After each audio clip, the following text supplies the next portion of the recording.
Keguruan Ilmu Pendidikan Universitas Muria Kudus yang hari ini sekaligus menjadi narasumber kita pada acara webinar series, Bapak Dr. Adi Riono SS, MHum, CNLP, CNNLP, CSA, yang terhormat Ibu Kaprodi PGSD, Ibu Siti Masfuah SPD, MPD, dan Bapak moderator kita, Dr. Nur Fajri, SPD, MPD, beserta Bapak Ibu dosen yang join pada pagi hari ini. Dan teman-teman yang berbahagia. Sebelum webinar series kita buka, saya akan membacakan visi misi keilmuan program studi pendidikan guru sekolah dasar.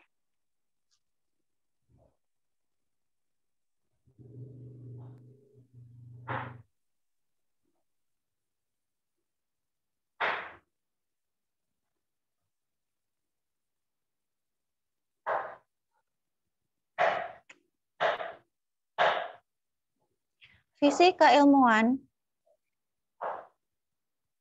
dan tujuan Prodi PGSD Fakultas Keguruan Ilmu Pendidikan Universitas Muria Kudus tahun 2022 sampai 2025.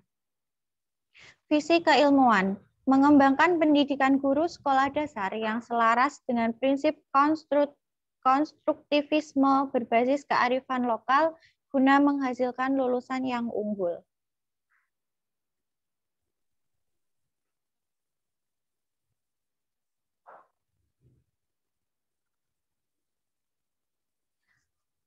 Tujuan program studi pendidikan guru sekolah dasar Universitas Muria Kudus yaitu untuk meningkatkan kualitas program studi meliputi 1. Meningkatkan kemampuan kelembagaan program studi pendidikan guru sekolah dasar Fakultas Keguruan Ilmu Pendidikan Universitas Muria Kudus agar tercapai efektivitas dan efisiensi sebagai program studi yang memiliki jati diri kependidikan berbasis kearifan lokal dan berwawasan global. Yang kedua, menyelenggarakan pendidikan melalui pembelajaran berbasis karakter, literasi 6C, yaitu critical thinking, collaboration, creative thinking, character education, citizenship, and communication. Dan HOTS, higher order thinking skill, untuk meningkatkan kualitas pendidik sekolah dasar. Yang ketiga, menghasilkan sumber daya manusia yang memiliki keahlian akademi dalam bidang studi pendidikan dasar dengan penekanan semangat kearifan lokal dan kepentingan nasional dalam era global, khususnya A. Kemampuan mengelola dan mengembangkan proses pembelajaran tingkat sekolah dasar. B. Kemampuan menjadi peneliti dasar atau pemula di bidang pendidikan dasar, khususnya pada penelitian tindakan kelas. C. Kemampuan menjadi praktisi di tingkat pendidikan dasar. Yang keempat, menghasilkan penelitian yang menunjang pengembangan pendidikan dan pengajaran, ilmu pengetahuan, teknologi, dan seni dalam bidang pendidikan dasar. Yang kelima yaitu menghasilkan program-program kegiatan pengabdian kepada masyarakat untuk ikut memberdayakan dan melayani masyarakat di bidang pendidikan dasar. Dan yang terakhir yaitu menghasilkan kerjasama dengan berbagai lembaga dalam dan luar negeri. Selanjutnya saya serahkan ke moderator Bapak Dr. Nur Fajri, SPD, MPD, dipersilakan. Oke, terima kasih Mbak Sabrina. Bismillahirrahmanirrahim. Assalamualaikum warahmatullahi wabarakatuh. Waalaikumsalam warahmatullahi wabarakatuh. Selamat pagi, Sobat Wacana. Oke, bentar. Oke, terima kasih para Sobat Wacana yang telah mengikuti podcast ini. Harapan kami bahwa dengan kegiatan ini kita dapat menambah keilmuan kita sebagai calon mahasiswa guru pendidikan dasar yang harus update terhadap segala pengetahuan, entah itu pengetahuan pendidikan maupun non-pendidikan, yang pada hari ini kita merasa beruntung ada sosok ahli ya, bahkan tidak ahli, beliau juga menjabat sebagai wakil dekan di FKIP Universitas Muria Kudus, yaitu Bapak Dr. Adiriono SS, M.Hum, CNLP, CNNLP, dan CSA ya. Pak Adi ini adalah dosen kita yang di FKIP Universitas Muria Kudus. Beliau adalah dosen di home base-nya di pendidikan bahasa Inggris ya. Dan Pak Adi sangat konsen sekali terhadap kajian-kajian humaniora sosial linguistik ya. Beliau akan memaparkan materinya pada kita sekalian, yaitu tentang identitas akademik dosen ya, karena sebagai dosen pengajar kita punya identitas yang mana bisa dibedah melalui perspektif pemikiran kritis Pierce Bourdieu ya. Halo, selamat pagi Pak Adi. Selamat pagi. Ya, sehat nggih? Ya, alhamdulillah sehat. Ya. Oke, di sela-sela beliau yang rutin kita diberi waktu ya. Beruntung sekali kita diberi waktu oleh Pak Adi untuk kita berdialog, diskusi, berdialektika terhadap segala pemikiran-pemikiran yang menurut saya perlu ada pemikiran-pemikiran yang inovatif ya. Pemikiran inovatif itu diawali dengan pemikiran yang kritis, logis, dan pastinya menghasilkan inovasi-inovasi yang kreatif. Nah, ini nanti Pak Dr. Adi akan memaparkan ya materinya. Mudah-mudahan mahasiswa mendengarkan. Walaupun Anda itu mahasiswa pendidikan guru sekolah dasar, Anda harus welcome ya, terbuka terhadap segala ilmu pengetahuan ya, baik tadi yang saya katakan multidisiplin ya, itu harus Anda kuasai. Jadi nanti jadi sosok guru yang memiliki pemikiran-pemikiran yang terbuka ya. Jadi dosen-dosen, ciri khas sumber daya manusia di era sekarang itu orangnya harus terbuka, kritis, berkolaborasi ya, dan menerima masukan. Nah, ini Pak Adi akan membedah pemikiran perspektif pemikiran kritis ya. Monggo Pak Adi, saya berikan ruang dan waktu, silakan. Ya, terima kasih Pak Fajri. Jadi sebetulnya konsep awal ya dari diskusi kita pada pagi hari ini adalah semacam talk show ya. Jadi kita berdiskusi, ngobrol, bagaimana sih sosok ya atau identitas dosen ya dari sisi akademik itu seperti apa seharusnya. Karena apa? Karena ini nanti akan berpengaruh kepada profesionalisme dosen itu sendiri, begitu juga terkait dengan kualitas ya di dalam proses pembelajaran di perkuliahan.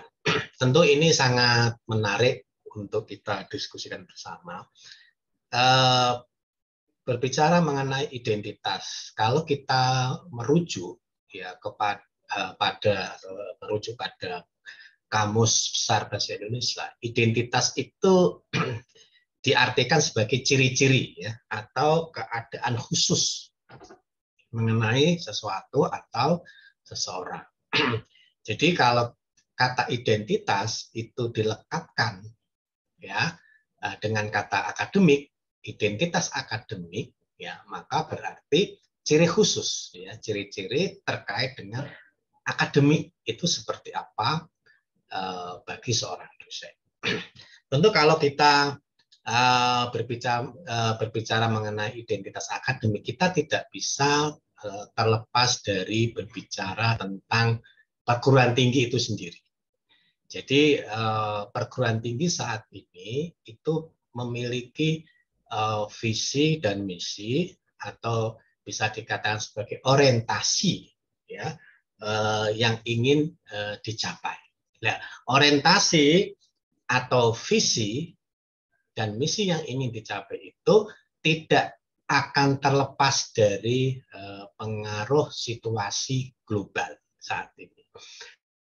Hampir semua perguruan tinggi saat ini itu mengejar yang namanya rating atau metric rating, atau orang menyebutnya ranking perguruan tinggi.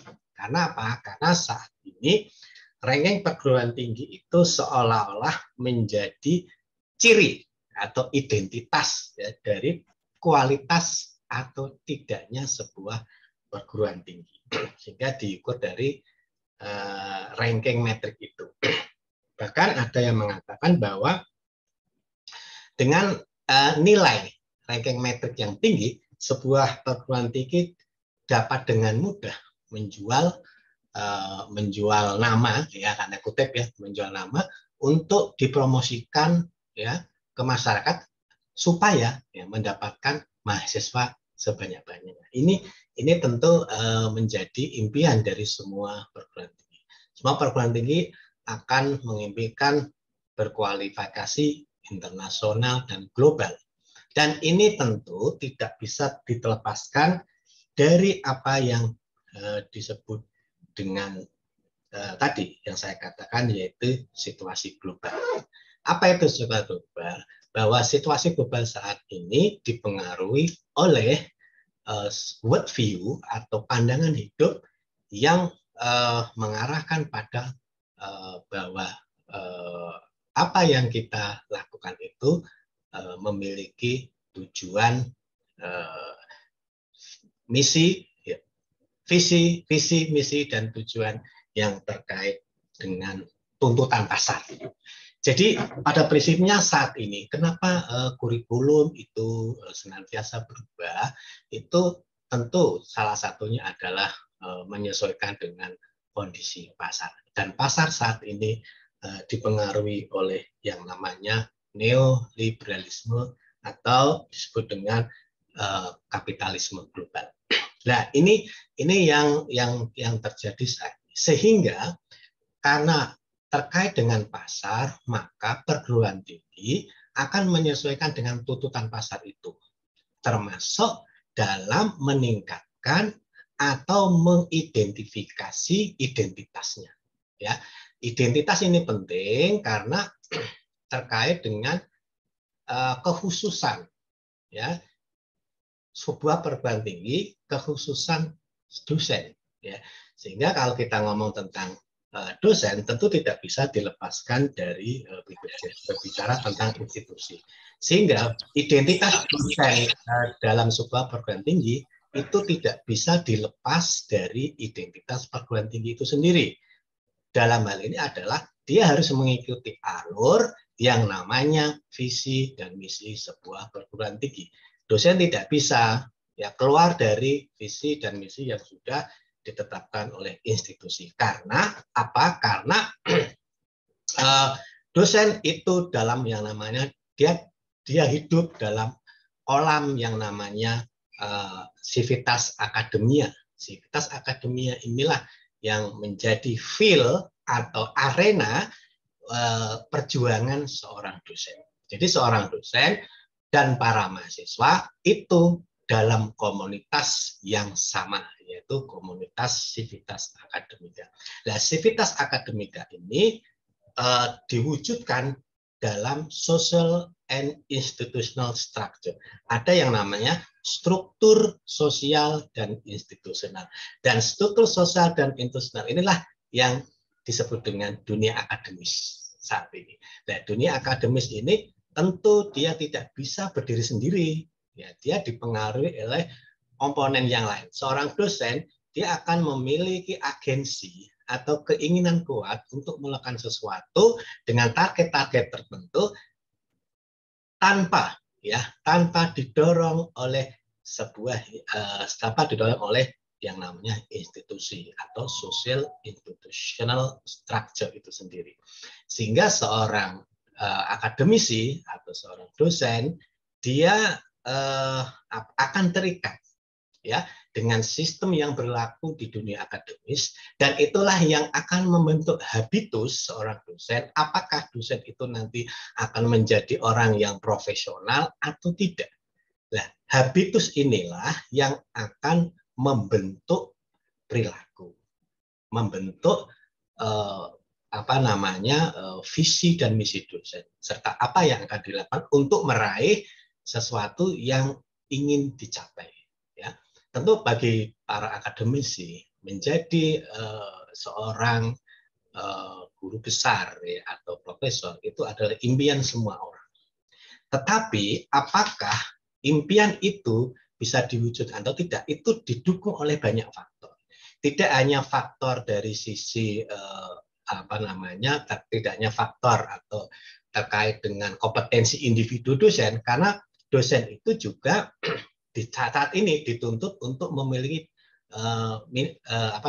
memiliki dua kompetensi, ya, yaitu kompetensi profesional, ya, baik hard skill maupun soft skill, ya, tapi juga kompetensi terkait dengan kompetensi sosial, ya.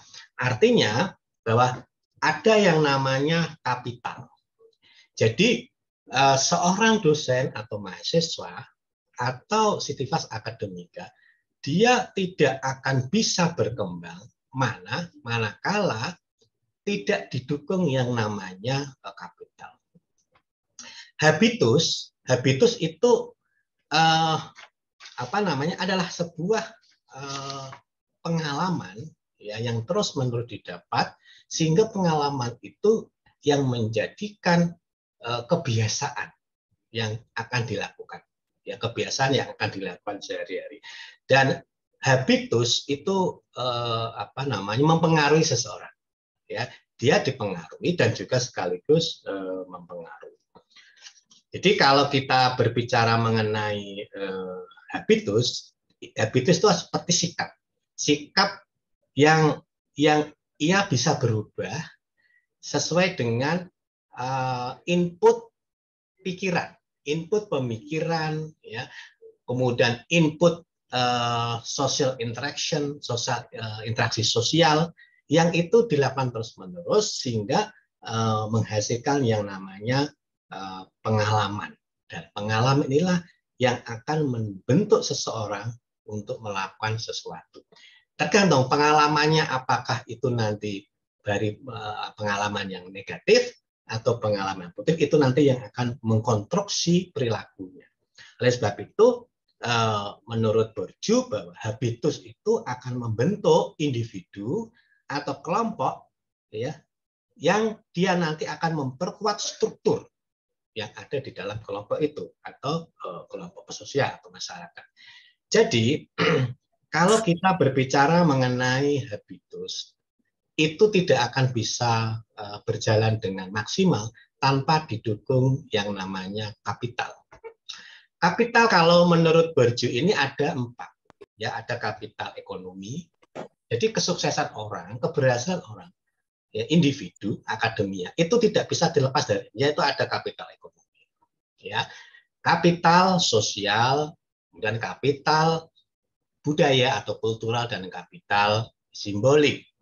Masing-masing kapital ini memiliki peran yang sangat penting bagi seseorang untuk mencapai identitasnya sebagai dosen profesional. Tentu seorang dosen yang ingin profesional, dia tentu harus memiliki yang namanya kapital ekonomi. Ya, artinya apa? Kapital ekonomi ini adalah kapital yang paling mudah dikonversikan menjadi kapital. Ya, karena tanpa kapital ekonomi, tentu tujuan yang ideal atau visi misi yang ideal itu sulit untuk bisa diwujudkan dalam jangka waktu yang sudah ditetapkan. Kemudian kapital ekonomi ini juga tidak cukup, ya tentu harus didukung yang namanya kapital sosial. Jadi kemampuan finansial seorang dosen, baik secara personal maupun institusional untuk mendukung karir seorang dosen itu sangat menentukan, ya. Karena apa? Karena tanpa itu tentu sulit, ya, untuk melakukan sesuatu yang membutuhkan kapital ekonomi tentu. Kemudian tak kalah penting adalah ada yang namanya kapital sosial. Kapital sosial itu apa? Yaitu terkait dengan hubungan sosial atau interpersonal. Seorang dosen itu harus memiliki hubungan interpersonal yang baik, ya, baik dengan koleganya satu program studi, satu fakultas, satu universitas, bahkan dengan universitas lain, dengan kolega satu profesi, ya, itu harus memiliki hubungan, ya, kontrak, ya, yang baik, sehingga mereka saling memberikan pemikiran, saling membantu dalam pemikiran, dalam mencapai apa yang ingin dicita-citakan bersama. Jadi dalam sebuah komunitas itu penting. Jadi dosen itu juga harus mengikuti komunitas itu bisa mendukung karir dia. Jadi tentu tanpa itu dia tidak akan mengalami ketersendirian atau alienasi. Jadi dia akan terasing ketika dia tidak tergabung dalam komunitas yang sejenis dengan program studi atau ilmu yang ditekuninya itu. Kemudian yang paling penting memiliki yang namanya kapital budaya atau kapital budaya. Kapital budaya itu apa? Terkait dengan pengetahuan, ya, pengetahuan terkait dengan budaya yang ada di masyarakat. Jadi kita juga harus tahu budaya masyarakat kita, karena gini, sehingga ketika kita tahu budaya kebiasaan, ya, kemudian keyakinan dari sebuah komunitas, kita akan bisa lebih mudah untuk yang namanya adaptasi. Jadi sebetulnya kemampuan beradaptasi bagi seorang akademisi ini penting, karena setiap institusi itu memiliki budaya atau semacam tradisi sendiri-sendiri antara satu dengan lain yang kita harus bisa mengidentifikasi itu, sehingga kita bisa bersikap, ya, dengan menempatkan posisi dengan pas, sehingga posisi yang pas itulah yang akan mendorong kita untuk mencapai identitas profesional dosen yang ingin kita capai. Kemudian kalau kita berbicara mengenai kapital kapital budaya, ya, contoh misalnya gelar akademik bagi seorang dosen itu adalah termasuk kapital budaya. Karena apa? Karena dengan gelar dalam hal ini adalah pendidikan yang tertinggi, tentu dosen akan lebih banyak memiliki kesempatan, ya, dibanding dengan yang tidak memiliki gelar tertinggi. Tentu kesempatannya akan beda, tidak sama. Dan inilah yang perlu diperhatikan, karena kapital budaya ini sangat menentukan bagi keberhasilan seorang dosen. Kemudian ada yang namanya di samping kapital budaya ada yang namanya kapital simbolik, yaitu terkait dengan status sosial atau prestise tertentu. Misalnya, ya, seorang dosen yang memiliki dosen itu kan sebetulnya sebuah status sosial itu. Tentu ketika kita ngomong dosen, dia punya status sosial yang berbeda dengan masyarakat yang lain, ya. Di masyarakat kita, dosen itu dianggap memiliki seolah-olah sosok yang akan memiliki pengetahuan segalanya. Ya, dia akan memiliki kemampuan yang dianggap di atas rata-rata masyarakat biasa. Ya, inilah disebut dengan kapital simbolik. Dengan kapital simbolik itu dia bisa mengakumulasi, ya apa namanya, mengakumulasikan ya kapital-kapital yang lain untuk menyupport identitas akademik dosen itu sendiri. Kemudian ada seorang tokoh ilmuwan yang lain ya yang menjelaskan pemikiran Bourdieu. Pemikiran Bourdieu dijelaskan oleh yang namanya Tomlinson, itu sekitar tahun 2017 dia menulis sebuah artikel di sebuah jurnal. Dia menjelaskan lebih rinci bahwa keberhasilan seorang lulusan perguruan tinggi ya itu harus memiliki kapital-kapital yang disebutkan. Salah satunya adalah tadi ada kapital apa namanya, di samping kapital ekonomi ya, kemudian kapital budaya ya, kemudian ada kapital sosial tadi, social capital, juga ditambah ada yang namanya identity capital, kemudian ada human capital, dan ada yang namanya psychological capital. Nah, kalau kita ngomong identity capital, itu adalah kapital yang membentuk sebuah identitas.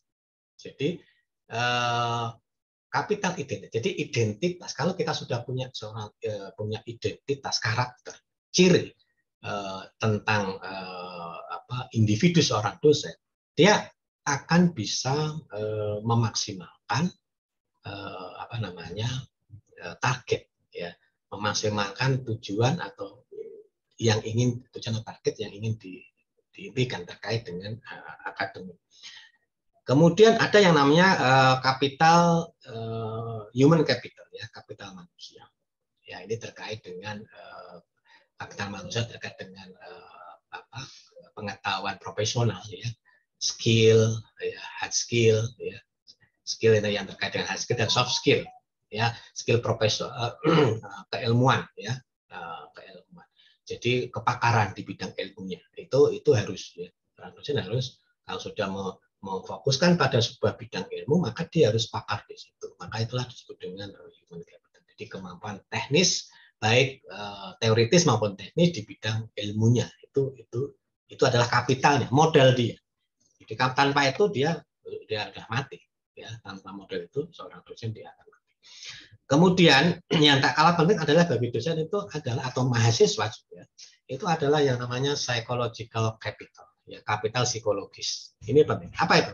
Kapital modal supaya kita bisa bertahan, resiliensi, ya, kemampuan beradaptasi, kemampuan bertahan sekaligus beradaptasi. Nah, ini adalah termasuk kapital psikologis. Jadi kalau ada, jadi gini, istilahnya kalau kita terkait dengan hukum evolusi, ya, oleh Charles Darwin, itu kan yang eksis adalah yang bisa bertahan, ya, yang tidak bisa bertahan maka dia akan punah. Ya, inilah. Jadi kita harus memiliki yang namanya psychological capital, ya, modal untuk bisa bertahan, ya, beradaptasi, resiliensi itu. Jadi bertahan dalam kondisi itu. Namun demikian, para mahasiswa dan Bapak Ibu, kapital, ya, kapital itu tidak akan ada gunanya kalau dosen sivitas akademik tidak bisa menempatkan modal itu ke tempat yang pas. Jadi walaupun kita punya modal banyak misalnya, ya, ada modal sosial, modal ekonomi, modal budaya, ya kan, ada modal simbolik, ya, mungkin ditambah tadi ada human capital, ya kan, ada identity capital. Itu kapital itu tidak bisa maksimal jika kita salah menempatkan. Karena apa? Karena ketika kita berinteraksi, maka penempatan kapital yang pas di tempat yang pas ini akan menentukan keberhasilan seseorang. Jadi kalau salah menempatkan, ya kapital itu tidak akan ada gunanya. Ya, disinilah pentingnya yang namanya mengetahui yang namanya doksa. Ada konsep doksa. Doksa itu apa? Doksa itu adalah pengetahuan tentang norma dan kaidah yang dipraktekkan dalam dunia akademik. Jadi tanpa mengetahui norma dan kaidah atau aturan yang diberlakukan di dunia akademik, itu kita sulit menempatkan kapital. Misalnya kita punya kapital sosial. Ini apa sih? Kita pakai untuk apa?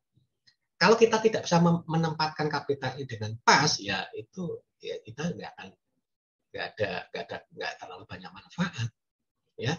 Sehingga harus ada didukung yang namanya doksa atau norms and rules of practice in academia. Jadi harus ada yang namanya norma dan kaidah. Di norma dan kaidah yang berlaku, kita harus memahami apa sih norma-norma, kaidah-kaidah yang berlaku di sebuah institusi itu. Karena institusi itu memiliki identitasnya sendiri. Ketika kita tidak memiliki identitas itu, kita akan bisa keluar dari lingkungan itu, ya, kita akan bisa terlempar dari lingkungan itu. Kemudian yang tak kalah penting adalah yang namanya ilusio. Ilusio itu apa? Yaitu memahami bagaimana kita menavigasi, memonitor, memantau, yaitu praktek-praktek yang dilakukan akademisi selama ini seperti apa. Bagaimana praktek-praktek akademisi yang bisa mencapai tingkat tertinggi di dalam karirnya.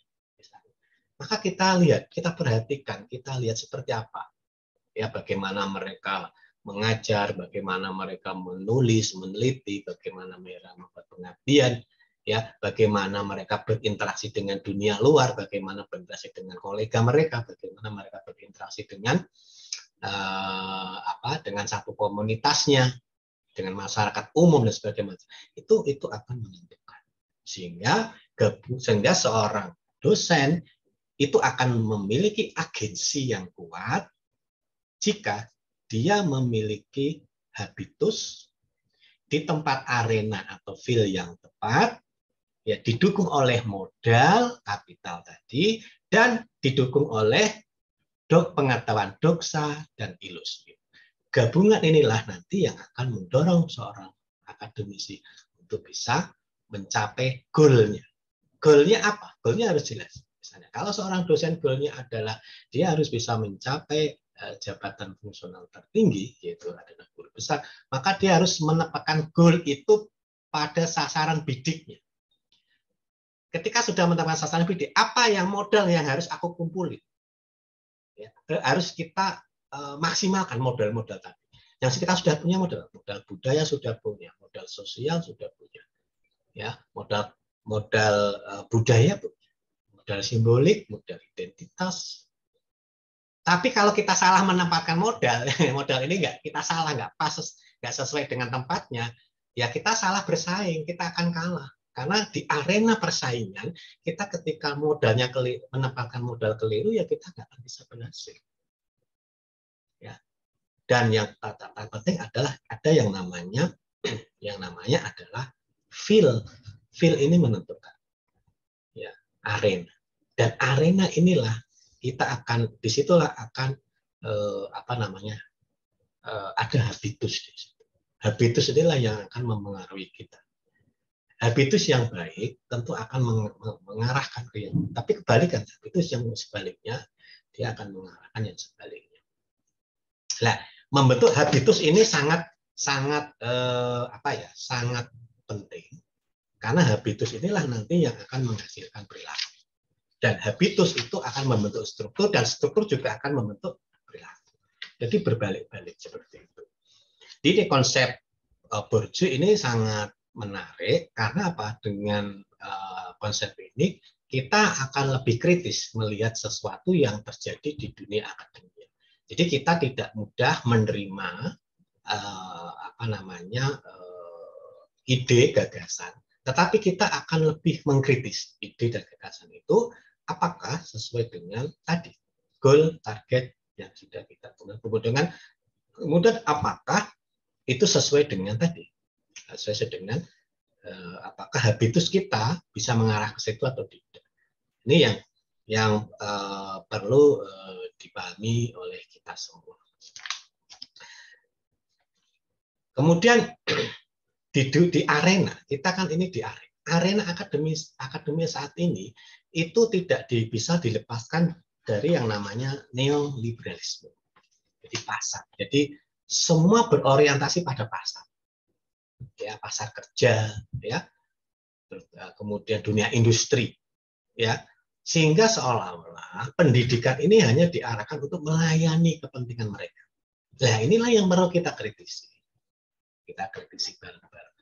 Ya, apakah pendidikan itu hanya untuk melayani kepentingan neoliberal? Ya. Apakah pendidikan sebenarnya itu kan memanusiakan manusia, nobelize human being. Pendidikan itu sebetulnya adalah diarahkan untuk memanusiakan manusia. Artinya apa? Manusia tidak hanya diarahkan untuk mendapatkan materi, tidak hanya sekadar menjadi orang yang memiliki kepintaran kognitif, ya, tetapi manusia yang juga memiliki sifat afeksi, ya, kemudian psikomotorik yang baik.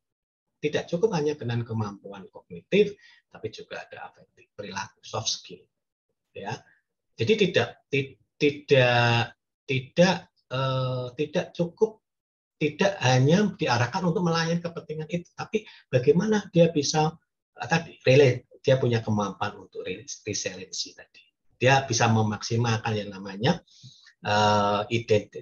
psychological capital. Ya, bagaimana orang itu ya bisa memaksimalkan menggunakan psychological capitalnya itu untuk bisa eksis, bisa eksis, ya, bisa mandiri, bisa eksis. Ini yang penting, ya.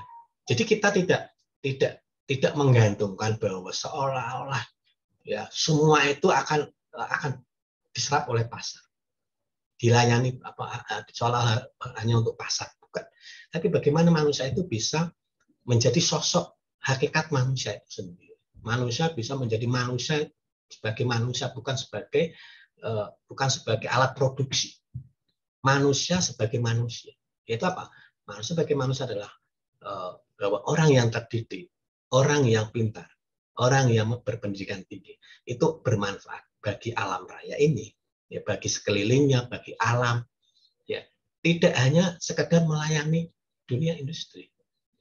Ya, tidak sekedar melayani yang namanya pasar, ya, tetapi pendidikan adalah bagaimana mengangkat derajat manusia ke dalam tingkatan yang tertinggi, yaitu sebagai manusia yang bermanfaat bagi manusia yang lain. Ini yang target pendidikan. Jadi tidak egois, tidak mementingkan diri sendiri. Karena apa? Karena kita kaya, misalnya orang targetnya kaya secara ekonomi, secara finansial. Tetapi ketika caranya yang dilakukan tidak benar, tidak baik, tidak sesuai dengan norma, kaidah yang kita yakini bersama, maka itu tidak benar. Ya, walaupun dia bisa menghasilkan modal ekonomi yang banyak, tetapi ketika cara-cara yang dilakukan tidak baik, tentu itu tidak sesuai dengan jiwa pendidikan itu sendiri. Ya, saya kira itu pengantar kita, sehingga kesimpulannya keberhasilan dosen itu tergantung oleh habitus. Habitus ini dibentuk dalam sebuah institusi, yang institusi itu memiliki peranan membentuk perilaku. Dan habitus itu tidak akan cukup, ya, kalau tidak ada yang namanya kapital atau modal. Minimal ada 4 modal menurut Bourdieu. Dan modal tidak akan bisa bermanfaat jika salah menempatkannya, salah menempatkan modal itu. Dan ketika menempatkan modal, harus tahu yang namanya norms. Harus tahu yang sebelum menempatkan modal, Anda harus tahu yang namanya norma dan kaidah yang berlaku. Norma dan kaidah. Yang kedua, Anda harus bisa menavigasi perilaku-perilaku apa yang biasa dilakukan oleh orang-orang hebat, orang-orang yang berhasil. Perilaku-perilaku apa di dunia akademisi yang Anda akan dikatakan sebagai seorang akademisi yang profesional, berhasil, dan sukses. Nah, itu harus dilihat semua. Jadi tidak bisa kita hanya mengandalkan salah satu tadi komponen tadi. Komponen itu saling berinteraksi. Habitus, feel, ya, feel, arena, kemudian kapital, kemudian yang namanya doksa dan ilusio, ini satu kesatuan yang akan mendorong orang untuk bisa meraih yang namanya visi dan misi. Baik visi misi institusional maupun visi misi individu. Kalau itu tingkatkan identitas dosen, maka dia akan bisa menjadi dosen yang profesional, mahir di dalam soft skill maupun hard skill, serta akan memiliki yang namanya jiwa kemanusiaan yang tinggi. Inilah sehingga dia tidak menghalalkan segala cara. Jadi dia tidak akan menghalalkan segala cara untuk meraih tujuannya. Dia akan menggunakan cara-cara yang sesuai dengan kaidah dan norma tadi. Demikian pengantar saya. Selanjutnya kita berdialog. Silakan Pak Parji Pandu. Baik, terima kasih Pak Dr. Adiryono. Sangat menarik sekali ya teman-teman mahasiswa sudah dijelaskan Pak kepada Bapak Dr. Adiryono tentang pemikiran Bourdieu ya. Pemikiran Bourdieu ini kalau kita lihat secara struktur ya formalitas ya formalis, artinya sangat terkait dengan beberapa yang disampaikan oleh Bapak Dr. Adiryono tentang habitus ya, terus tentang kapital atau modal, tentang arena, tentang distinction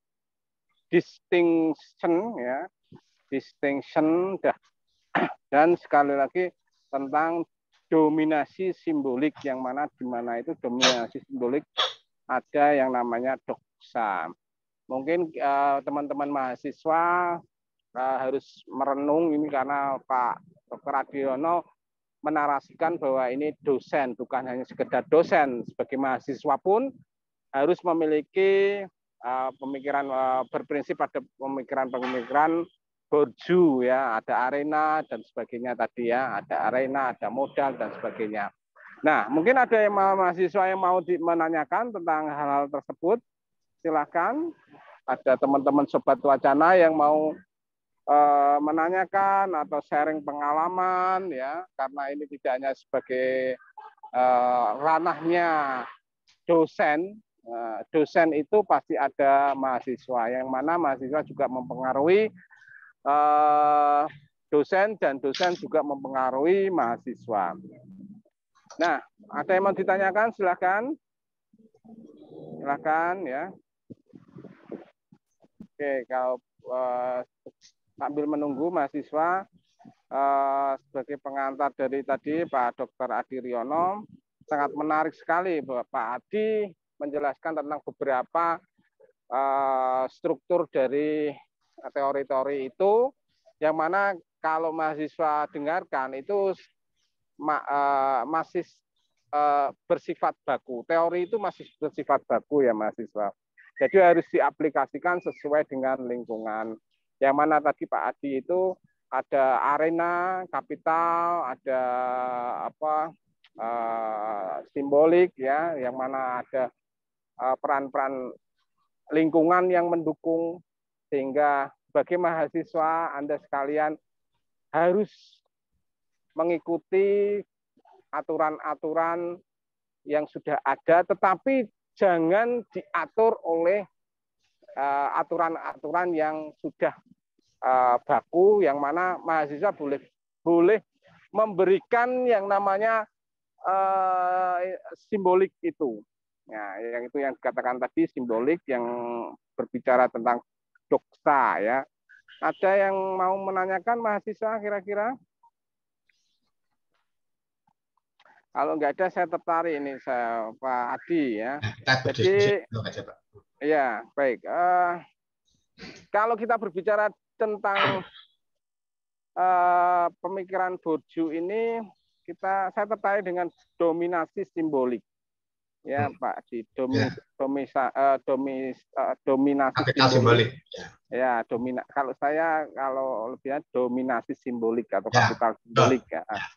Nah, mekanisme itu secara singkat yaitu berpandangan bahwa sebenarnya penguasa yang dianggap sebagai pandangan seluruh masyarakat. Masyarakat tidak lagi memiliki sikap kritis pada pandangan penguasa. Pandangan penguasa itu misalkan dosen, institusi, ya, pandangan penguasa itu biasanya bersifat sloganistik, sederhana, populer, dan mudah dicerna oleh salah satu yang kita tanpa sadar ya itu menerapkan dominasi simbolik ya atau ya, simbolik itu. Kapital simbolik itu kan terkait dengan status sosial ya. Bisa jabatan, bisa kedudukan ya, prestise, status sosial prestis. Contohnya dosen itu kan dosen dengan mahasiswa itu kan sudah beda. Sudah ada status sosial yang berbeda ya. Dosen dia lebih tinggi statusnya, mahasiswa lebih rendah. Ya kan? Sehingga kadang ketika ada dosen kemudian di WA mahasiswa yang ingin konsultasi, ya, Pak, maaf Pak, saya kemarin sudah WA Bapak minggu yang lalu terkait dengan skripsi saya, nah, gitu kan?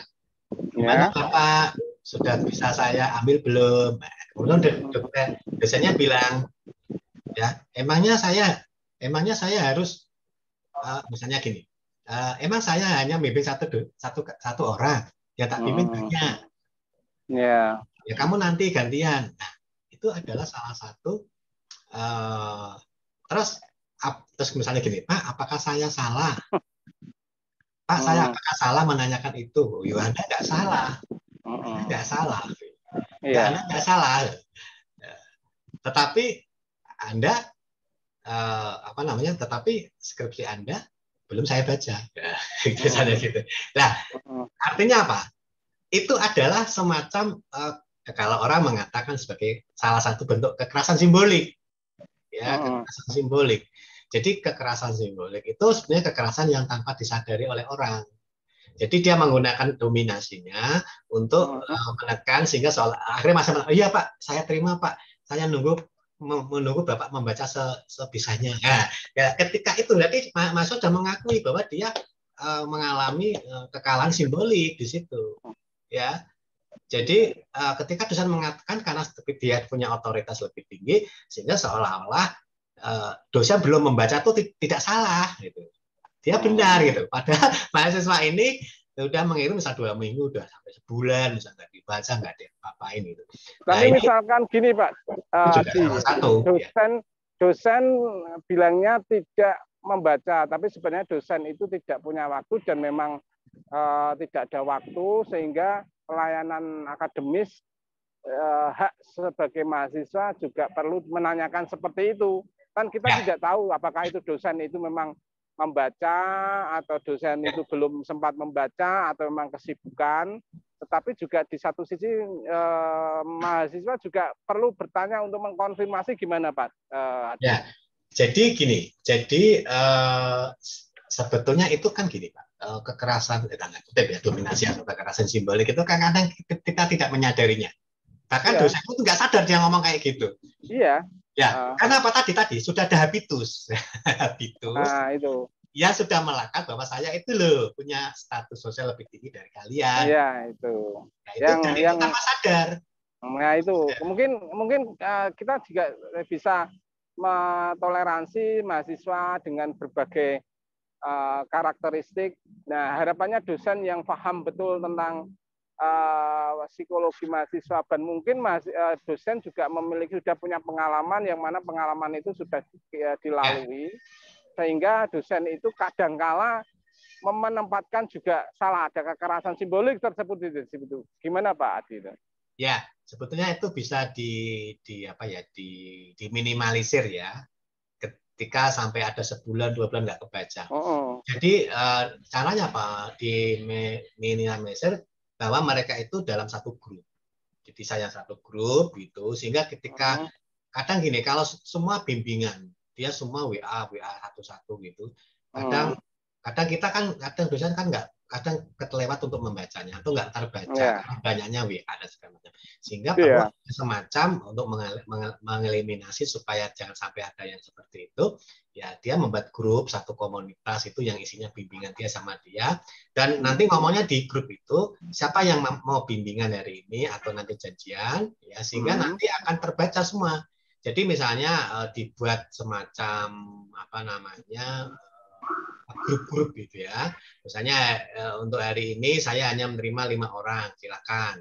Ada berunding sendiri di antara teman-teman satu gengnya itu. Siapa dulu yang maju dulu. Kemudian besoknya misalnya minggu depan lagi siapa lagi. Jadi gitu. Jadi bisa diatur seperti itu untuk mengeliminasi tadi kekerasan simbolik yang itu dilakukan tanpa sadar, ya. Karena apa? Nanti kan imbasnya juga pada kekerasan psikologis kan gitu. Dan itu tanpa sadar loh, tanpa sadar.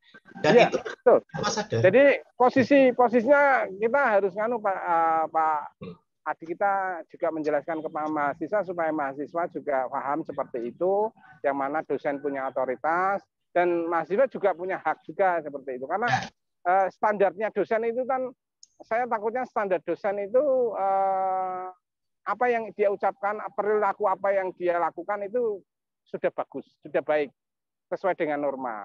Nah, itu kayak gitu ya Pak Adi. Jadi sebenarnya juga kita sebagai manusia banyak kekurangan. Bahkan dosen itu juga dalam konteks juga melakukan kekerasan simbolik, yang mana penguasa tadi ya, yang saya katakan penguasa itu kadang penguasa dalam konteks itu dosen atau penguasa dalam konteks mahasiswa ya. Ini satu sisi yang berbeda juga. Itu menunjukkan bahwa penguasa itu meraih mempertahankan, mengembangkan kekuasaannya dengan mempermainkan simbol-simbol yang berhasil memasuki pemikiran-pemikiran yang dikuasai. Nah, itu kan doksa itu ya. Pihak yang dikuasai melihat dirinya sama dengan penguasa. Follower lah itu ya. Jadi harus manut kayak gitu. Nah, dalam konteks kalau kita berbicara posmo itu kan sudah postmodern itu sudah terbantahkan dengan hal-hal tersebut seperti itu, Pak. Jadi gimana ini? Jadi memang ini untuk menjembatani itu ya. Karena gini, itu kan tidak kita sadari ya, unconscious. Ya. Karena tadi sudah jadi habitus, kebiasaan. Nah, ketika itulah pentingnya kita komunikasi dengan baik. Jadi kadang mahasiswa juga perlu diberi informasi ya, diberi informasi. Dosen itu ternyata tugasnya tidak hanya 1-2, tapi banyak kan. Ada yang terkait dengan dia harus bisa mengembangkan diri sendiri dulu. Jadi dosen juga harus belajar kan gitu kan, harus meningkatkan skill-nya, meningkatkan keterampilannya, kan dia harus ada waktu untuk belajar sendiri. Gitu. Jadi tidak semua untuk pelayanan mahasiswa, tidak juga kalau gini Pak Adi, misalnya ada mahasiswa tanya, loh saya juga kerja Pak, saya juga banting tulang untuk keluarga, saya juga tidak waktu saya juga untuk kebutuhan hidup keluarga misalkan kayak gitu, itu kan berarti juga dengan dosen pengembangan diri itu gimana posisinya Pak Adi? Ya, sebetulnya alasan itu juga bisa dianggap sebagai dominasi simbolik ya, karena dia menggunakan statusnya itu, status kerja itu, sehingga dia mengintimidasi dosen untuk bisa memahami, sama kan? Ya kan? Dan dosen juga mengintimidasi mahasiswa dengan itu kan berarti kan tidak ada standar bahwa penguasa itu tidak hanya dosen, mahasiswa pun jadi penguasa, yang mana kita bisa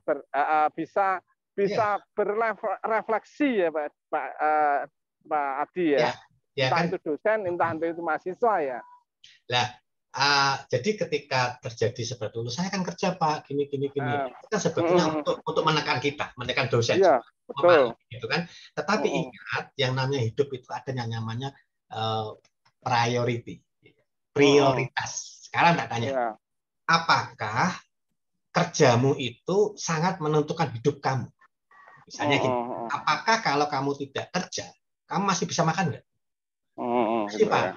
Oke, karena kamu masih punya orang tua kan. Oke, sekarang kamu kuliah itu yang biayai siapa?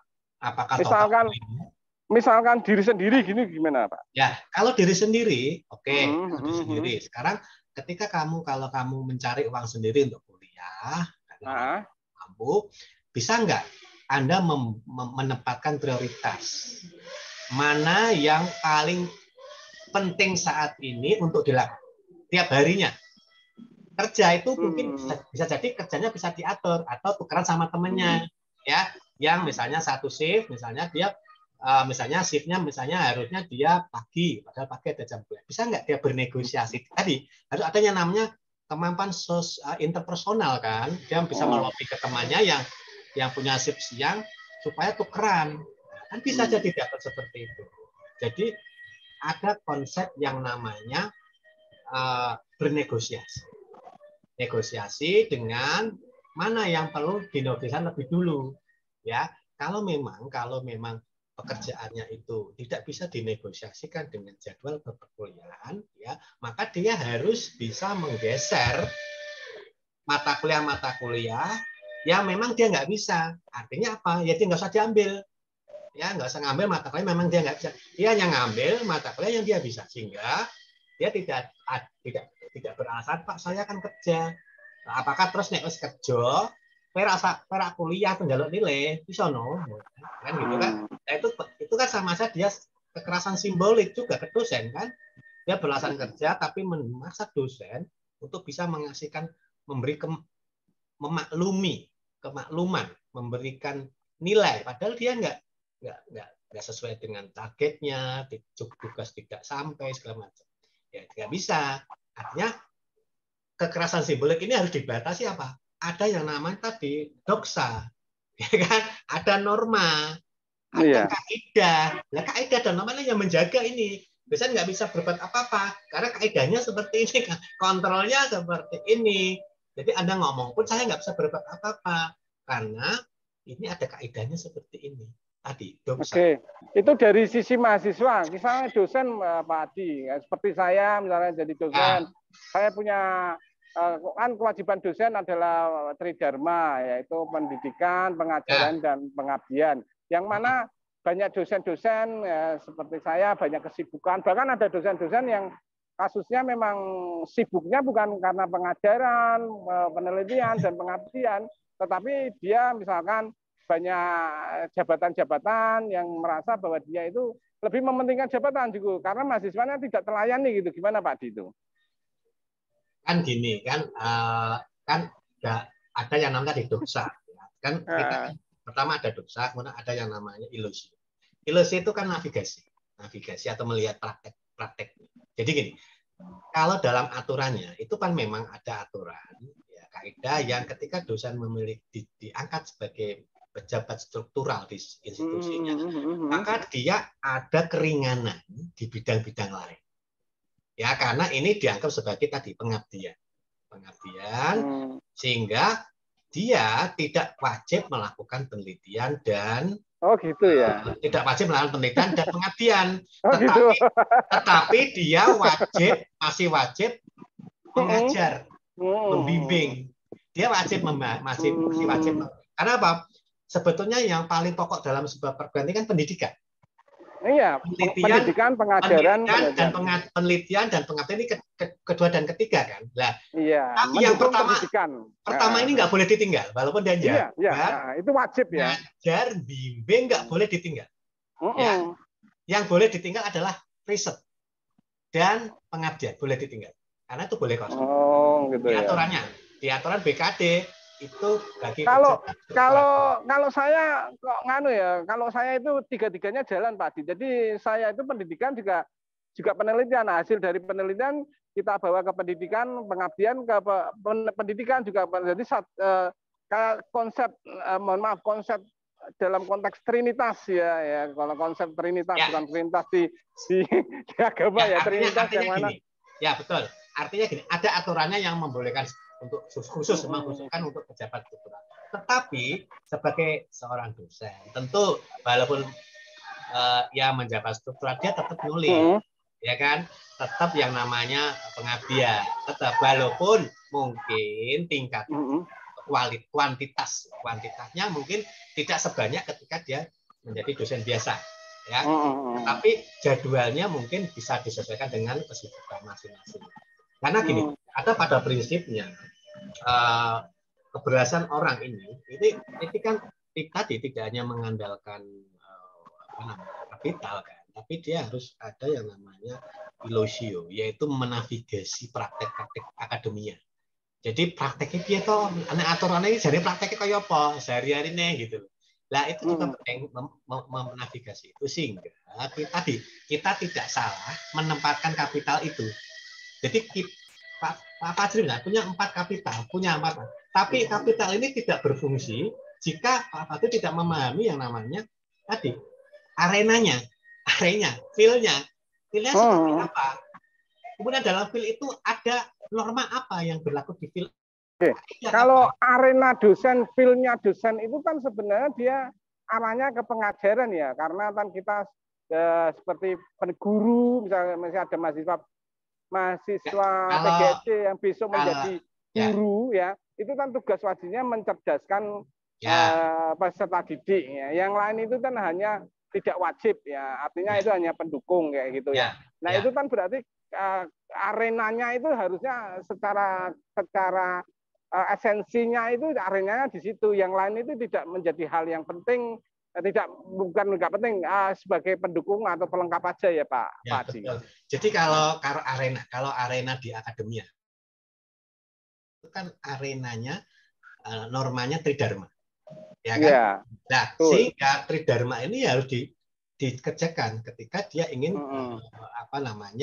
ingin menjadi dosen yang profesional. Jadi dosen profesional itu dinilai dari tridharma itu, kan gitu kan. Tapi ketika itu guru kan yang dia hanya satu dharma, yaitu dharma pendidikan. Ya sudah, ya dia hanya sekedar yang namanya dia hanya navigasi aturan keguruan itu seperti apa, aturan gurunya seperti apa, kaidahnya seperti apa, kemudian praktek-prakteknya seperti apa. Kok ada orang yang melejit, ada yang memble, dan dia bagaimana nanti mengikuti praktek-praktek orang yang dianggap sukses berhasil. Itu dia bisa mengikuti itu. Jadi melihat apa.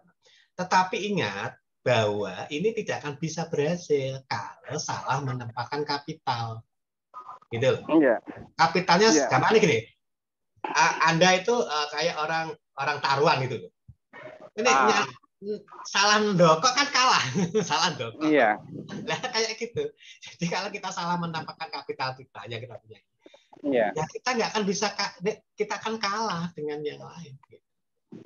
Sehingga kapital tadi memaksimalkan penempatannya sesuai dengan yang bagaimana kita bisa memahami tadi apa arenanya ya, dengan berbagai macam perilaku, kaidah segala macam. Sehingga ketika kapan kita menempatkan kapital yang pas, sehingga kita bisa mendapatkan sesuatu yang maksimal dari situ. Apa yang kita target itu bisa lebih maksimal. Dan inilah yang kadang kita tidak pernah belajar di situ. Kegagalannya di situ.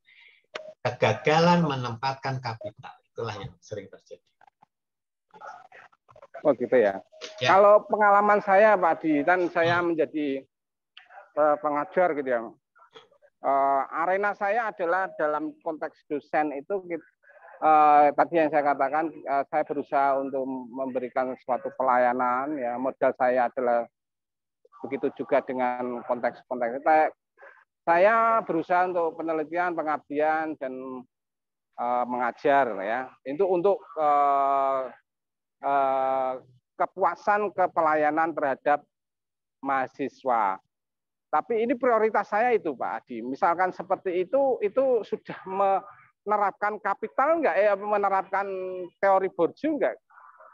Ya itu kan kalau itu kan Anda memposisikan apa istilahnya kapital sosial kan? Kapital sosialnya itu terkait dengan interpersonal kan, interaksi. Bagaimana Anda berinteraksi dengan mahasiswa kan gitu kan? Ya. Jadi bagaimana Anda memposisikan apakah posisi Anda dengan mahasiswa itu semacam kolega atau kakak adik ya kan? Nah itu tergantung dari Anda menempatkan kapital sosial Anda. Kapital sosial yang Anda gunakan apakah ditempatkan di posisi adik kakak ya, atau tuan nyonya ya, ya, tuan apa? Penguasa yang dikuasai gitu aja lah kayak gitu ya. Ya iya, artinya gini, apakah Anda memerankan sebagai orang yang istilahnya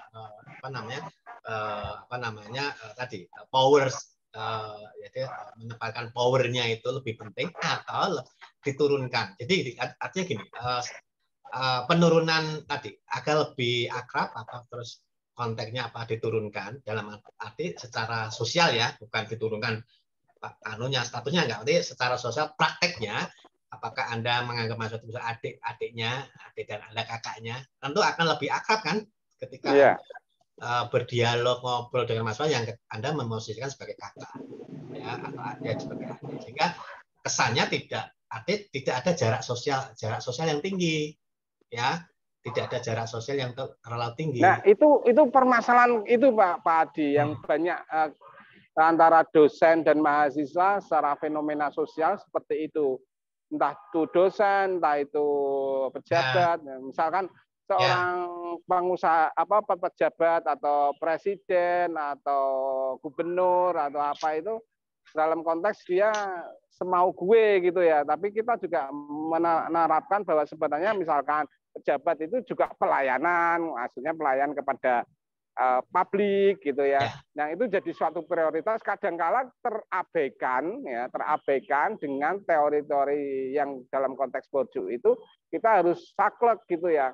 Kita harus arenanya gimana, menempatkan arenanya gimana, kayak seperti itu gimana Pak Adi? Jadi gini, kadang kan itu kan kalau tadi kalau salah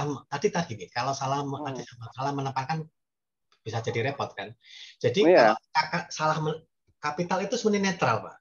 Jadi yang contoh kapital simbolik yang terkait dengan status sosial dan power. Itu kalau kita salah menempatkan kan bahaya bagi diri kita juga. Ya kan? Artinya apa? Tadi saya ingat, kapital itu tidak ada guna kalau kita salah menempatkan. Nah, yaitu permasalahannya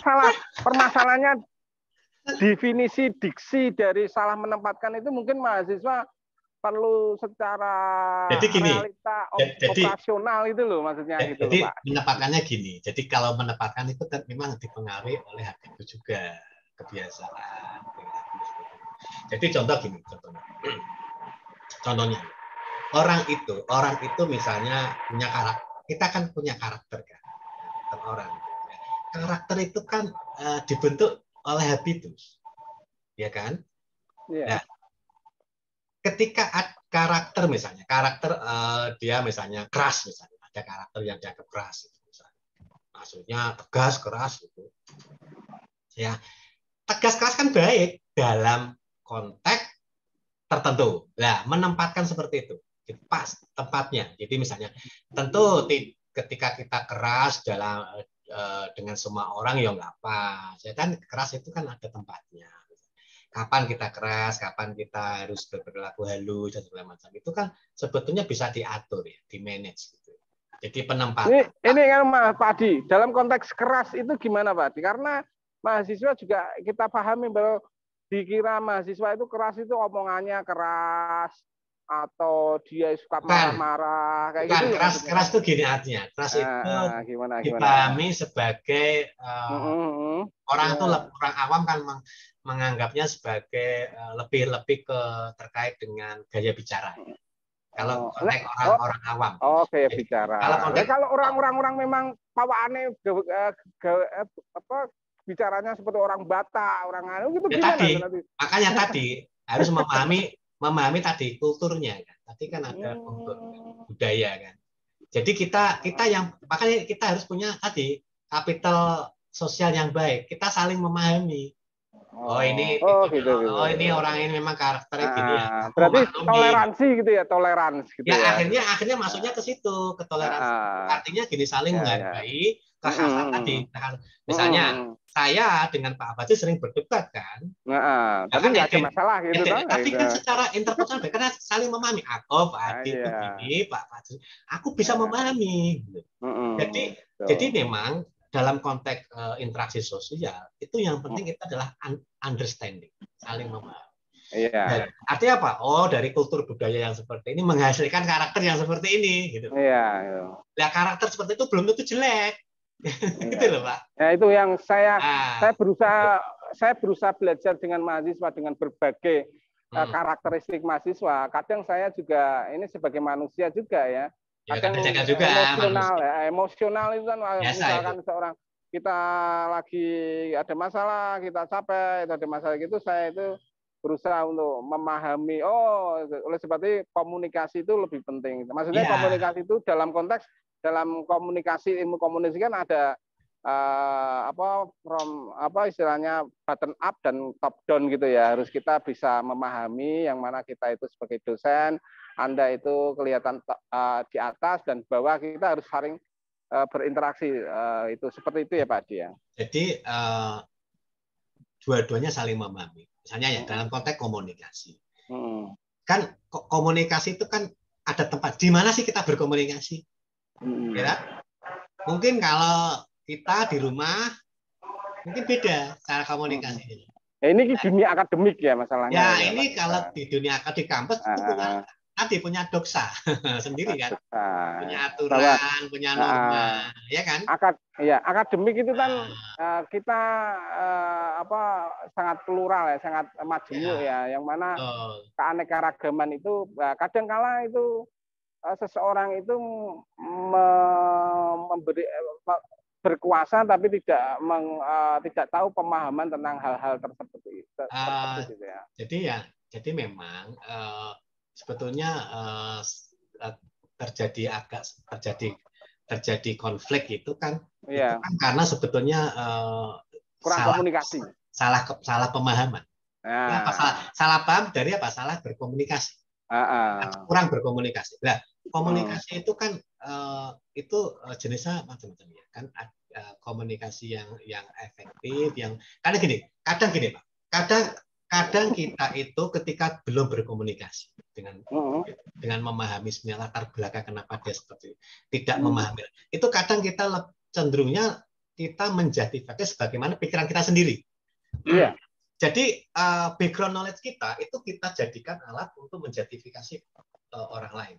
Nah, kenapa? Karena kita belum paham orang itu. Kan kadang gini misalnya. Jenengan akan ketawa juga misalnya. Jenengan misalnya tahu saya betul ya. Itu aku dari dekat tahu sifatnya, kejujuran, tahu betul misalnya. Kemudian ada orang yang ngelek-ngelek saya. Dan itu nggak sesuai dengan yang jenengan ketahui selama ini kan gitu. Iya. Ya ini wong ngawur. Aku lo kenal lagi ngomong ini kan nggak tahu. Iya. Ya artinya apa? Artinya background knowledge Pak Basri kan punya background knowledge yang beda. Nah, background knowledge ini bisa kita eliminasi untuk menimbulkan konflik kalau ada komunikasi. Komunikasi itu gini loh. Komunikasi itu kan komunikasi itu bisa dilakukan jika dua-duanya dalam kondisi tenang. Ya, netral ya. Ya tenang, masa tenang. Artinya ketika sama-sama emosi stop dulu, jangan bertemu dulu. Ya, sampai cooling down. Cooling down baru ngomong. Gitu. Karena kalau sama-sama tinggi itu nggak akan ada komunikasi. Nggak ada hubungannya. Yang ada adalah monolog. Ya, betul. Ya kan? Nggak ada dialog, ya kan? Padahal kunci komunikasi adalah dialog, bukan monolog kan? Ya. Nah, itu. Nah, itu yang kurang mungkin ya dari fenomena-fenomena kita itu berinteraksi sesama manusia gitu. Ada kepentingan yang kamu harus seperti ini gitu ya. Seperti itu ya Pak Dia. Harus manut dengan saya gitu ya. Karena saya punya penguasa, yang itu yang saya katakan tadi, saya tertarik dengan dominasi yang terkait dengan dominasi itu simbolik ya. Karena saya tertarik karena hidup ini kan kita simbol-simbol itu kan menjadi yang telah terpapar secara fenomena ya. Saya sebagai dosen itu simbolnya seperti ini. Anda sebagai mahasiswa seperti itu kayak gitu ya. Termasuk gelar dokter itu gelar simbolik loh. Nah itu, iya betul Pak. Ya. Dokter. Oleh sebab itu saya mengatakan mahasiswa, jangan saya dianggap sebagai dosen.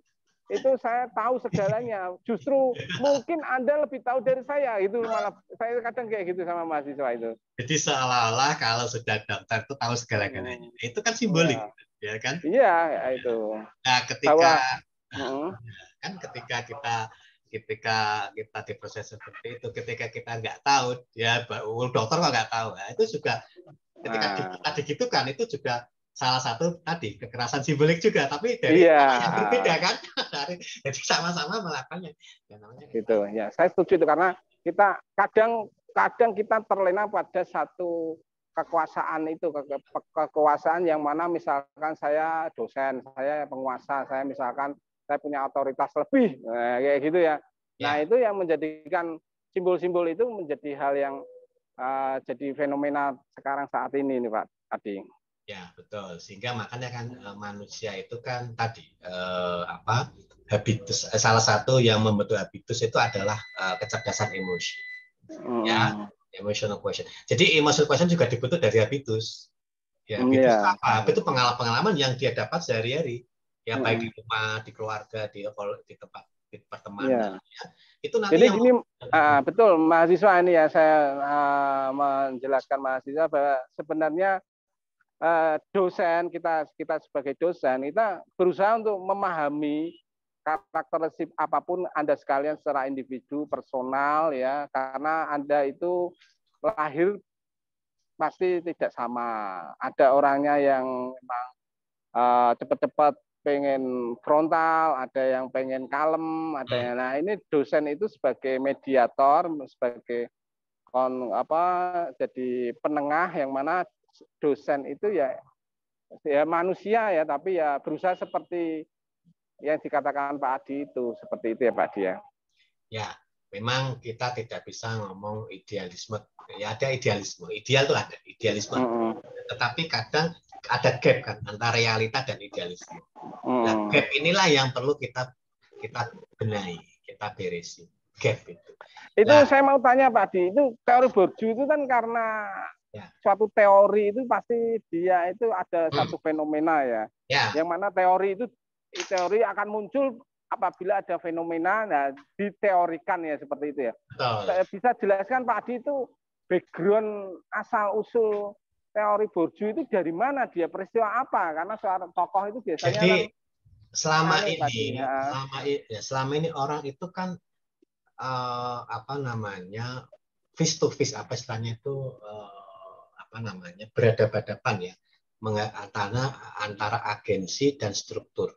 Jadi seolah-olah agensi jalan sendiri, struktur jalan sendiri.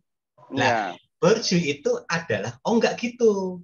Struktur, agensi dan struktur itu saling berhubungan, tidak jalan sendiri. Itu terkait dan di situ ada faktor-faktor lain yang mengkaitkan itu. Nah, ada faktor kapital, ada fields atau arena tadi, ada yang namanya tadi ditambah oleh Tomlinson itu ada namanya illusio dan tadi doksa kan gitu.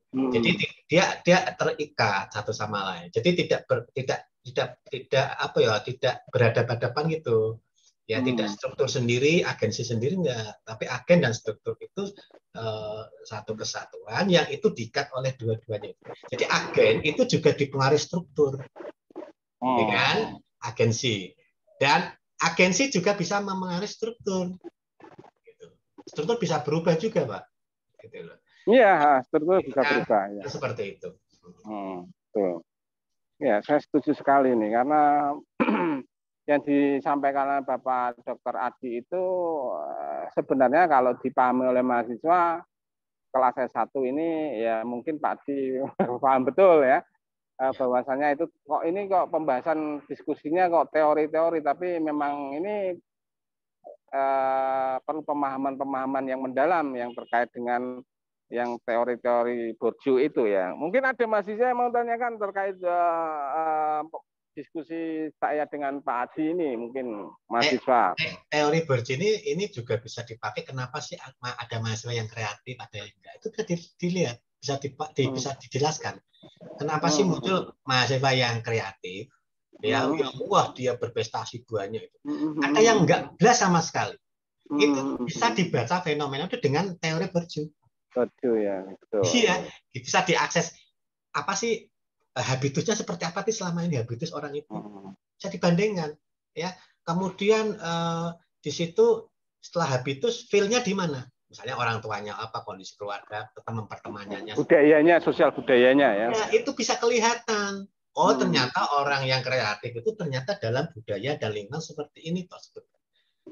Pertanyaannya, apakah lingkungan dan budaya feel itu seperti bisa dibentuk? Bisa. Bisa ya. Iya, bisa. Kalau saya menjelaskan ke mahasiswa itu ke orang-orang kreatif, teori tokoh-tokoh besar itu dia bisa menciptakan berbagai inovasi teori atau apapun itu karena memang ada determinasi, Pak Adi. Saya sudah pernah menjelaskan. Kalau orang tidak dideterminasi itu secara naluriah dia akan santai gitu ya, Pak Adi ya. Ya, betul. Dia harus ada target-target tadi. Jadi Iya. ada target-target. Artinya gini, dia tadi ada goal yang ingin dicapai. Ada goal, target. Iya. Jadi goal. Dan goalnya itu harus dipengaruhi dengan lingkungan yang memang lingkungan itu harus dia rubah gitu nah, ya. Makanya itulah masalah, itulah fungsi pendidikan. Nah, itu. Mengubah habitus. Nah, itu tujuan. Nah, itu saya setuju, tujuan pendidikan itu mengubah habitus, yang mana habitus yang mungkin dirasa kurang cocok, perlu ada semacam pembaharuan gitu ya, Pak Dia. Ya, betul. Nah, saat ini masih yang saya alami entah itu di dunia akademis ya, entah di universitas kita, universitas yang lain, bahkan di secara umum common sense itu perubahan itu yang tidak ada determinasi, kita santai aja gitu ya. Mahasiswa hidupnya santai, yang penting kuliah. Kayak di PGSD itu banyak mahasiswa yang berangkatnya kan pagi karena kita calon guru SD ya, pagi jam 7 gitu berangkat, terus semua oke dosen kuliah, setelah itu udah selesai gitu ya. Dia harus merubah dominasi seperti itu menjadi sesuatu yang perubahan itu kan Pak. Perubahan itu kan bisa dari dua sisi. Satu, perubahan struktur, yang kedua perubahan kultur. Ya kan? Iya. Jadi perubahan struktur dan kultur ini bisa dilakukan asal ya komunitas itu punya tadi visi dan misi yang sama. Kalau punya kompetensi itu. Ya, punya visi dan misi yang sama. Menyamakan inilah yang kadang nggak mudah. Contoh, jenengan dalam berumah tangga itu kan harus ada visi misi rumah tangga yang bisa dicapai. Ya kan? Loh, kalau tidak ada visi itu ya repot. Nanti sekolah melayu rono, melayu rene kan gitu tuh. Nah, dan itu ya Pak Adi, memang harus perlu itu ada gesekan itu ya. Ya nek secara teknis gesekan nggak itu biasa. Hanya visi misinya harus jelas arahnya. Sama-sama menuju Surabaya. Tapi nanti kan bisa berdebat. Aku Pak nanti pakai kereta, enggak pakai bis saja Pak. Kita pakai kuda saja lah, naik kereta kuda enak sampai Surabaya. Ya kan? Sebetulnya yang didebatkan teknisnya Pak. Bukan tujuannya. Nah itu saya suka, perlu perdebatan ilmiah. Kita itu berargumennya itu ya. Iya, argumennya siapa yang konsep teorinya yang paling bagus, siapa pendapatnya yang bagus. Itu jangan subjektivitas gitu ya. Harus perlu ada gesekan itu. Iya, jadi kalau yang teknis boleh didebat. Teknis itu yang boleh ya, karena dari tema ini kan pemikiran kritis ya. Saya tertarik kritis itu. Nah, kritis itu harus perlu ada semacam gesekan, ada determinasi, ada adaptasi, yang mana tadi yang sudah disampaikan Pak Adi seperti itu ya. Tahu ya namanya mutiara? Mutiara bisa berharga itu kan karena gesekan. Iya. Karena pukulan, gesekan, gesekan. Dia jadi berharga. Jadi bermakna, punya ada semacam karena gesekan itu ya Pak. Ya, kan? Mahasiswa saya harapkan seperti itu ya mahasiswa. Jadi Anda itu prosesnya masih panjang, yang mana kayak saya dengan Pak Adi itu waktu zaman muda mahasiswa itu gesekan itu sudah dilalui ya. Bahkan tua juga ada gesekan-gesekan lah. Untuk seperti itu mahasiswa perlu ada gesekan ya, diselesaikan dengan kemampuan Anda sendiri sehingga Anda menjadi pendewasaan, yang mana itu pendidikan itu kan seperti itu ya Pak. Ya. Jadi kesimpulannya dari diskusi kita tentang korupsi adalah bagaimana kita bisa lebih kritis terhadap kondisi keadaan lingkungan. Termasuk bagaimana kita bisa mengubah diri sendiri kan. Jadi sebetulnya artinya apa yang kita omongkan ini kan kalau mengubah diri sendiri dan merubah lingkungan boleh ya Pak Edi ya? Ya iya. Jadi kan gini, perubahan tadi kan ada perubahan struktural, ada perubahan kultural ya. Yang kita bisa lakukan adalah perubahan kultural. Misalnya habit formation itu adalah perubahan kultural. Nah, dan itu yang bisa kita lakukan terhadap diri kita sendiri. Misalnya, kenapa sih ada mahasiswa yang nggak lulus skripsi? Coba lihat habitmu mengarah pada lulus skripsi apa enggak? Coba diubah habitnya lah. Nah, kan gitu. Ya, supaya habitnya berubah. Karena apa? Habit orang yang lulus skripsi dengan yang tidak kan beda habitnya, pasti beda. Ya. Karena saya sering membaca itu tokoh-tokoh besar itu memang dia sudah punya karakter, merubah struktural dan juga merubah kultural. Yang mana kultural itu prosesnya masih lama, masih panjang, perlu gesekan-gesekan dengan lingkungan, sosial budaya seperti itu. Tetapi dia akhirnya menjadi suatu tokoh. Nah, misalkan contohnya saya kalau pernah ngajar tentang estetika itu pelukis pelukis Rembrandt itu ya siapa itu dia pelukis dia sebenarnya pelukis biasa tapi dia punya gagasan sampai dia itu memotong kupingnya, akhirnya terkenal gitu ya. Jadi kan seperti itu ya. Ada sensasi yang mana dia harus beraktualisasi diri kayak gitu ya. Tadi. Jadi perubahan kultural itu nanti dia setelah berubah, dia akan mengubah strukturnya. Di struktur itu dia akan diubah ketika kulturnya sudah berubah. Contoh ya, misalnya ya. Kalau misalnya awalnya strukturnya bentuknya L, ya kan? Ketika kulturnya sudah jadi bentuknya U, maka struktur akan berubah jadi U. Ya, jadi ya tadi perubahan struktur atau sistem itu diawali oleh perubahan pemikiran dulu, kultural, ya kan? Kalau pemikirannya nggak berubah, ya nggak akan berubah orang, termasuk struktur itu sendiri. Nah, kalau kulturalnya ada masalah gimana Pak? Kulturnya ada masalah. Nah, gini, struktur yang sudah terbentuk, dia akan mempengaruhi orang juga. Jadi struktur itu dibentuk dan membentuk. Iya, itu. Struktur itu dibentuk. Proses agensinya itu ya tadi ya. Ya, struktur itu dibentuk oleh perubahan kultural. Nah, kalau sudah ada struktur baru, struktur itu juga membentuk. Iya, membentuk individu yang di dalam kultur itu. Nah, itu. Jadi saling berinteraksi itu. Jadi sehingga memang perubahan itu memang diawali dari kultur dulu. Kultur itu diambil dari pemikiran, mindset. Ya kan? Mindset dan pemikiran. Bourdieu itu kan ke situ dulu kan. Dia habitus. Habitus itu apa? Kan dibentuk dengan pemikiran. Ya, dengan lingkungan, dengan kebiasaan yang dilakukan sehari-hari. Dan itu ketika terus-menerus akan membentuk sebuah perilaku, membentuk sebuah habitus kan. Dan habitus bisa dibentuk dan juga membentuk sama bagaimana struktur itu. Oke, saya kira itu. Ya, terima kasih Pak Adi ya. Ini pemikiran-pemikiran yang sangat menarik sekali ya bagi mahasiswa. Mungkin mahasiswa perlu kalau mahasiswa ini banyak mahasiswa semester 1 atau semester 2 bahkan. Ini Anda di PGSD ada mata kuliah IPS ya, ada mata kuliah seni itu arahnya ke sana ya. Jadi kalau sains itu tidak membiasakan seperti ini ya. Kalau di sosial dan humaniora itu mata pelajaran seni ya, IPS, bahasa ya.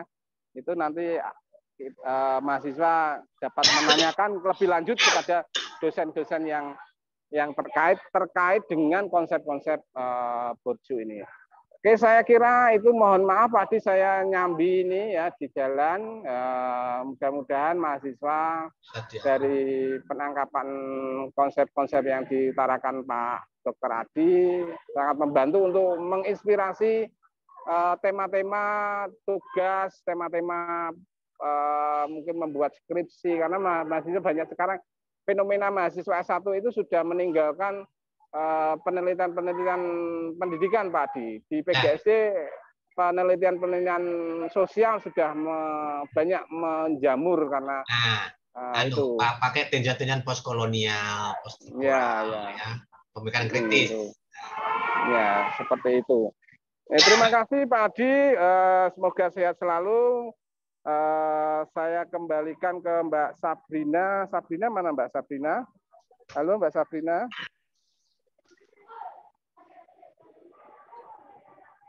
Halo, Mbak Sabrina. Mana Mbak Sabrina tadi? Mbak Sabrina. Oke, sebelum saya tutup, ini ada presensi ya, mahasiswa bisa mengisi form presensi untuk absensi.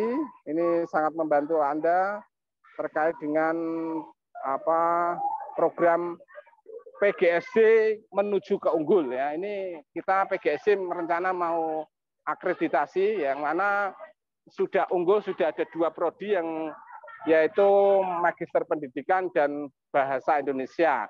Jadi kita turut bangga karena FKIP sudah menelurkan prodi 2 unggul, ya ini lagi OTW kepada di PGSD. Mudah-mudahan doa mahasiswa sekalian dan